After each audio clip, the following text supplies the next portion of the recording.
All right, hello, fellas and ladies. It is time to review Glass Onion, a Knives Out mystery. This is the newest film in this, I guess, new Knives Out franchise with Daniel Craig's Benoit Blanc from the first Knives Out, and he's doing another mystery. This time at a freaking island. I saw this film back at TIFF, and I was able to rewatch it yesterday.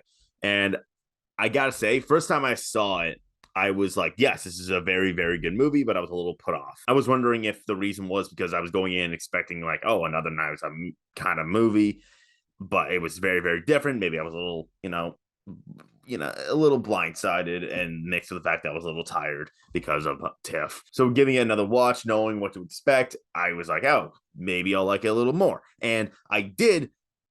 I like this movie a lot, like a lot, but I definitely do have some issues with it. I think that it starts off a little clunky. I think it doesn't flow amazingly. It just kind of it feels, some moments feel a little awkward. Some moments don't feel, just the gravitas isn't like felt for a lot of it, mainly in the beginning.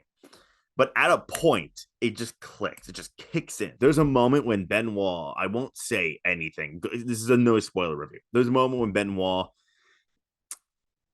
man, it's so hard to say without spoiling it. But there's a moment when Benoit says something in the middle of a dinner. That's when this movie just got in. When I just really was sucked in for the rest of the ride. And that's like, I think maybe I'm dead wrong, but like that's like the majority of the rest of the movie. I think the first Knives Out was better, but I think this movie is a lot smarter. The mystery this time around is designed to trick you and designed to like just kind of throw you off, and it does that in spades. And upon a second viewing, you notice so many things. You're just like, man, it was kind of like, because the whole point of Glass Onion is like, oh, it appears to have layers and layers, but actually you can see directly fucking through it. And yeah, upon a second viewing, it's clear as day. But the first time I saw it, I was blindsided. I was like, what? It's just extremely well written. It's very funny. It's like very good. It does a very good commentating on the rich people, on those dastardly rich people in power will do anything to stay in power. And that this movie illustrates that flawlessly. Daniel Craig gets a lot more to do this time around. He is super, super good. His line deliveries are hilarious. He's just like this hella committed guy who's so invested and committed to each case. You've all heard the praises of Janelle Monáe, and yeah, she is incredible. I won't spoil certain aspects of her role, but she is fantastic. I thought Kate Hudson was a scene stealer. I loved her. I loved like Dave Bautista. It got a lot of laughs out of me. I do wish Kathryn Hahn and Leslie Odom Jr. were better utilized, but I still thought they were really good. But I also need to emphasize, don't expect another Knives Out. This movie is so much like different.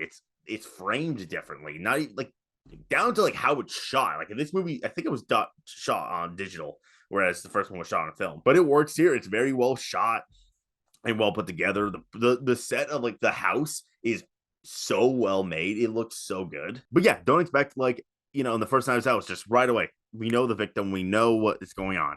This movie, I'm not gonna lie, it takes a second to kick in. And once it does kick in, it is a fun ass thrill ride that I love so much. I hope I can go see it one more time before it leaves theaters. I gotta be frank though, I don't buy this as a picture contender, because as much as I love this film, it is just kind of entertainment for the sake of entertainment. Yeah, I know it has a eat the rich kind of thing going on, but like I don't think that's enough. I think it's like a guarantee for screenplay though, because like I said, it's smarter than the original. And like, why would that get in without this one? I also think production design is very much on the table.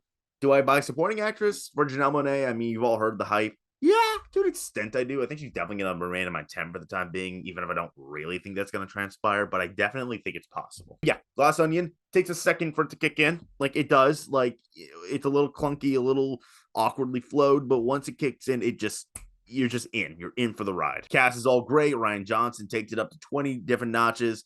Brilliant murder mystery going on here, even if I wasn't in love with this as I was with the first one. And I'm going to go ahead and give this movie a nice 9 out of 10. All right, that's it. Like, subscribe, share, do all that, and tune in for the next video to find out who killed me.